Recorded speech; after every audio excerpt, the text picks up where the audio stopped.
नमस्कार, कृति समाचारमा स्वागत छ। म मौसमी कार्की। समाचार सुरु गर्नुभन्दा पहिला मुख्य खबरहरू।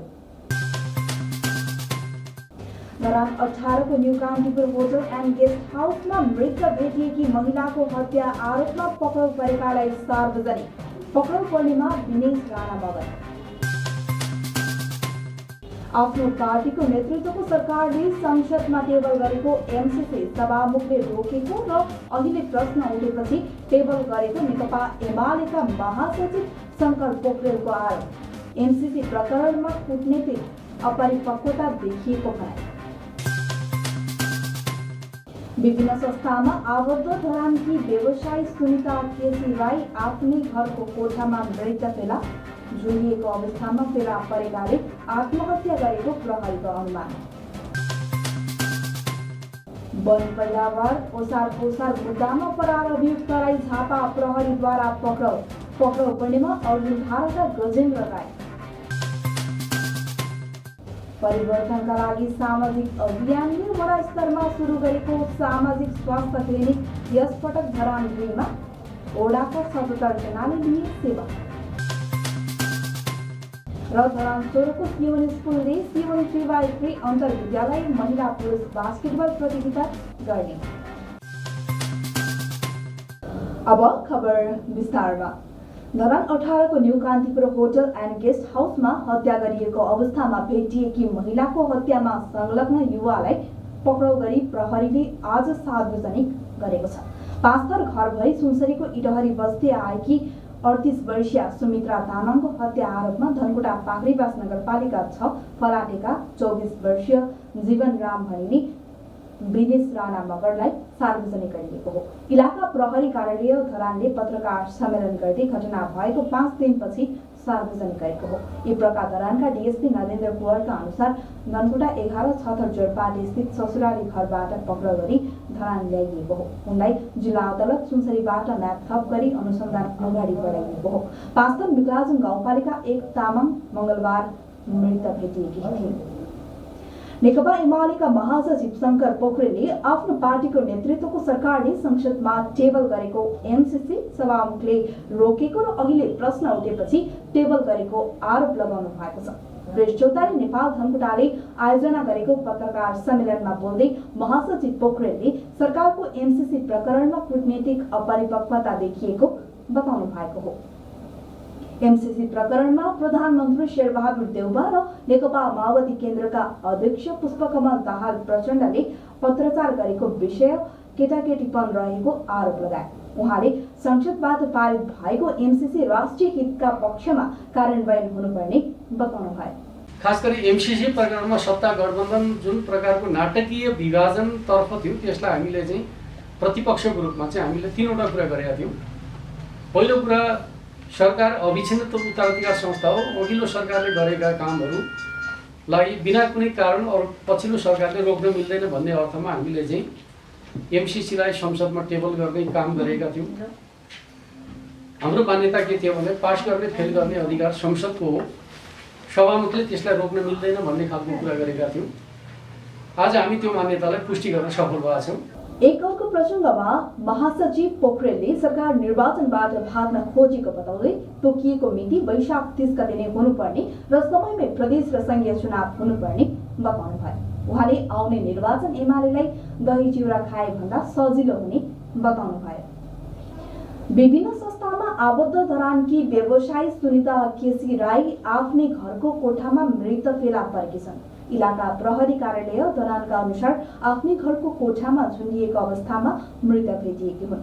नेपाल पेट्रोलियम डिलर एसोसिएसनकी केन्द्रीय सदस्य तथा महिला सञ्जाल धरान नगरकी सदस्य समेत रहेकी केसी मृत भेटिएकी हुन्। झुलिएको अवस्थामा भेटिएकाले आत्महत्या गरेको हुन सक्ने प्रहरीले जनाएको छ। तर माइती पक्ष उपस्थित भएपछि मात्रै सर्जिमन मुचुल्का गरी कानुनी प्रक्रिया अगाडि बढ्ने इलाका प्रहरी कार्यालय धरानका डीएसपी नरेन्द्र कुवरले जानकारी दिनुभयो। उनी सञ्चारकर्मी समेत हुन्। नेपाल पत्रकार महासंघ सुनसरीकी साधारण सदस्य समेत रहेकी उनी विभिन्न सामाजिक संस्थामा आबद्ध रहेकी थिइन्। वन पैदावार ओसार पोसार मुद्दामा फरार अभियुक्तलाई झापा प्रहरीले पक्राउ गरेको छ। इलाका प्रहरी कार्यालय अनारमनी झापाको टोलीले अर्जुनधारा नगरपालिका 7 साबिक अनारमनी गाविसका 38 वर्षीय गजेन्द्र राईलाई पक्राउ गरिएको हो। पक्राउ परेका उनलाई पैसला कार्यान्वयनका लागि आइतबार जिल्ला अदालत झापामा उपस्थित गराई कारागार चलान गरिएको जिल्ला प्रहरी कार्यालय झापाका प्रवक्ता एवं डीएसपी वसन्त पाठकले जानकारी दिए। जिल्ला अदालत झापाले 2076 साल फागुन 17 गते 1 वर्ष कैद 29,600 रुपैयाँ जरिवाना तोकेको थियो। समाचारमा अब विज्ञापनको पालो। समाचारमा पुनः स्वागत छ। अब बाँकी खबर। परिवर्तनका लागि सामाजिक अभियानले वडा स्तरमा सुरु गरेको सामाजिक स्वास्थ्य क्लिनिक यसपटक धरानको 2 नम्बर वडामा गरिएको छ। वडाका 77 जनालाई सेवा दिएको कार्यक्रम संयोजक त्रिभुवन बरालले जानकारी दिनुभयो। 70 वर्षभन्दा माथिका ज्येष्ठ नागरिकलाई स्वास्थ्य सेवामा सहज पहुँच पुर्याउने उद्देश्यले वडामा क्लिनिक गर्न थालिएको हो। अभियानको यो 11औं क्लिनिक हो। उपचारमा आउने बिरामीहरूको मागलाई ध्यानमा राख्दै वडामा क्लिनिक सुरु गरिएको अध्यक्ष विष्णु बरालले जानकारी दिनुभयो। गीता भवनमा आयोजित क्लिनिकमा यसपटक उच्च रक्तचापको पनि परीक्षण गरिएको थियो। धरान स्थित बीपी कोइराला स्वास्थ्य विज्ञान प्रतिष्ठानका मोटो रोग विशेषज्ञ डाक्टर प्रशान्त शाहसँगको सहकार्यमा क्लिनिक हुँदै आएको छ। वडाका ज्येष्ठ नागरिकलाई सहज हुने गरी गरिएको यस्ता क्लिनिकले स्वास्थ्य परीक्षणमा सहजता ल्याएको धरान 2 का वडा अध्यक्ष माधव गोविन्द श्रेष्ठले जानकारी दिनुभयो। मोटो मधुमेह र उच्च रक्तचापका बिरामीलाई लक्षित गर्दै कार्यक्रम गरिएको हो। उच्च रक्तचाप भए नभएको जाँचका लागि यसपटक बीपी प्रतिष्ठानकी स्टाफ नर्स रमला गुडागाईले सहयोग गर्नु भएको थियो। सामाजिक स्वास्थ्य क्लिनिकमा आउने बिरामीहरू धरानकै भएर पनि बीपी प्रतिष्ठानमा समयमा उपचार गराउन नआएकोमा डाक्टर शाहले चिन्ता व्यक्त गर्नुभयो। अभियानले चाँडै सामुदायिक विद्यालयका विद्यार्थीहरूलाई लक्षित गरी निःशुल्क ट्युसन कक्षा पनि सञ्चालन गर्न लागेको छ। गरिब तथा विपन्न परिवारका जेहेन्दार विद्यार्थीहरूलाई लक्षित गरी निःशुल्क ट्युसन कार्यक्रम गर्न लागि अध्यक्ष बरालले जानकारी दिनुभयो। व्यावहारिक अभ्यास सहितको प्रभावकारी 1 हप्ते पत्रकारिता तालिम शनिबार सम्पन्न भएको छ। धरानको 24 समाजको हलमा आयोजित कार्यक्रममा सहभागी प्रशिक्षार्थीलाई प्रमाणपत्र वितरण गरिएको छ। प्रबोध साप्ताहिक पत्रिका र चिसेफाई मिडियाको संयुक्त आयोजनामा फागुन 13 गतेदेखि तालिम सुरु भएको थियो। 4 दिन सैद्धान्तिक कक्षा सञ्चालन गरिएको थियो भने 3 दिनसम्म अभ्यास सहितको व्यावहारिक तालिम प्रदान गरिएको प्रबोध साप्ताहिकका सम्पादक लम्जेल सङ्घर्षशीलले बताउनुभयो। सहभागी प्रशिक्षार्थीलाई विभिन्न कार्यक्रममा लगेर पत्रकारिताको अभ्यास गरिएको थियो। तालिम वरिष्ठ पत्रकार हर्ष सुब्बा, अग्रज पत्रकार राजेश विद्रोही, ब्लास्ट टाइम्सका कार्यकारी सम्पादक भोजराज श्रेष्ठले तालिम सहजीकरण गर्नुभएको थियो। तालिममा सहभागी 15 प्रशिक्षार्थी मध्ये होमबहादुर सुनुवा र वन्दना राणा मगरलाई लेखनका आधारमा उत्कृष्ट छनौट गर्दै सम्मानित गरिएको थियो। 112औं अन्तर्राष्ट्रिय श्रमिक महिला दिवसको अवसर पारेर सुनसरीको इटहरीमा आयोजना गरिएको रक्तदान कार्यक्रममा 65 जनाले रक्तदान गरेका छन्।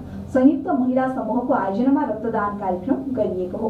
लोकतन्त्र र न्यायका लागि आमा समूह, आमा बचत तथा ऋण सहकारी संस्था लिमिटेड, तमुसियो गुरुङ महिला जिल्ला परिषद सुनसरी, महिला सञ्जाल इटहरी लगायतका महिला आबद्ध 11 सङ्घ संस्थाको संयुक्त आयोजना रहेको थियो। नेपाल रेड क्रस सोसाइटी रक्त सञ्चार केन्द्र धरानले प्राविधिक सहयोग कार्यक्रम गरिएको आमा बचत तथा ऋण सहकारीकी अध्यक्ष कमला खड्काले जानकारी दिनुभयो। विष्णुमाया गुरुङको संयोजकत्वमा कमल कुमारी राईको अध्यक्षता तथा इटहरी उपमहानगरपालिकाका उपप्रमुख लक्ष्मी गौतमको प्रमुख आतिथ्यतामा कार्यक्रम सम्पन्न भएको हो। अब खेल खबर।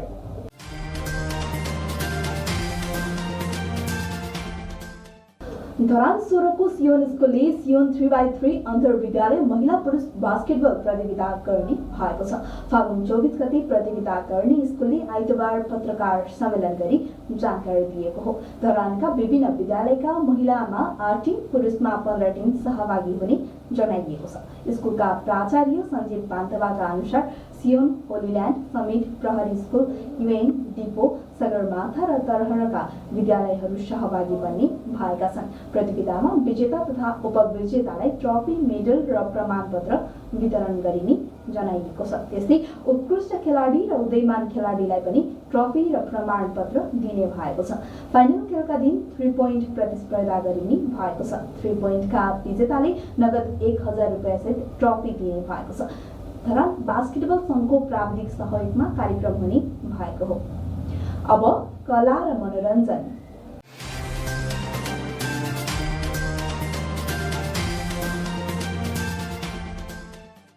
नेपाल चलचित्रकर्मी महासंघ 1 नम्बर प्रदेश र नेपाल चलचित्र निर्देशक समाजले चलचित्र निर्माण प्रशिक्षण तालिम दिने भएको छ। प्रदेश 1 का 14वटै जिल्लाबाट तालिममा 50 जना सहभागी हुने आयोजकले जनाएको छ।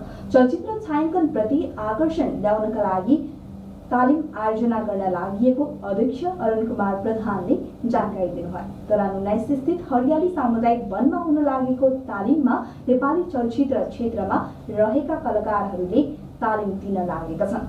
अभिनयमा भोलाराज सापकोटा, लेखन, निर्देशन र उत्पादनमा निर शाह, युवराज लामा, दयाराम दाहाल, दिपाश्री निरौला, रविन्द्र खड्का लगायतले सहजीकरण गर्ने आयोजकले जनाएको छ। त्यस्तै सम्पादनमा रक्षा सिंह राणा, क्यामेरामा पुरुषोत्तम प्रधान र मिडिया एन्ड बजार व्यवस्थापनमा जनकदीप पराजुलीले सहजीकरण गर्ने आयोजकले शनिबार पत्रकार सम्मेलन गरी जनाएको हो। समाचारको अन्त्यमा पुनः एकपटक मुख्य खबरहरू। धरान 18 को new Kantipur hotel and guest हाउसमा मृत भेटिएकी महिलाको हत्या आरोपमा पक्राउ परेकालाई सार्वजनिक। पक्राउ पर्नेमा दिनेश राणा मगर। आफ्नो पार्टीको नेतृत्वको सरकारले संसदमा टेबल गरेको एमसीसी सभामुखले रोकेको र अहिले प्रश्न उठेपछि टेबल गरेको नेकपा एमालेका महासचिव शंकर पोखरेलको आरोप। एमसीसी प्रकरणमा कूटनीतिक अपरिपक्वता देखिएको भनाई। विभिन्न संस्थामा आबद्ध धरानकी व्यवसायी सुनिता केसी राई आफ्नै घरको कोठामा मृत फेला झुलिएको अवस्थामा फेला परेकाले आत्महत्या गरेको प्रहरीको अनुमान। वन पैदावार ओसार मुद्दामा फरार अभियुक्तलाई झापा प्रहरीद्वारा पक्राउ पर्नेमा अर्जुनधाराका गजेन्द्र राई। परिवर्तनका लागि सामाजिक अभियानले वडा स्तरमा सुरु गरेको सामाजिक स्वास्थ्य क्लिनिक यसपटक धरान 2 मा ओडाका 77 जनाले लिए सेवा। र धरान 16 को सियोन स्कुलले सियोन 3x3 अन्तर्विद्यालय महिला पुरुष बास्केटबल प्रतियोगिता गर्ने। कृति समाचार यति नै। कृति टेलिभिजन हेर्दै गर्नुहोला। नमस्कार।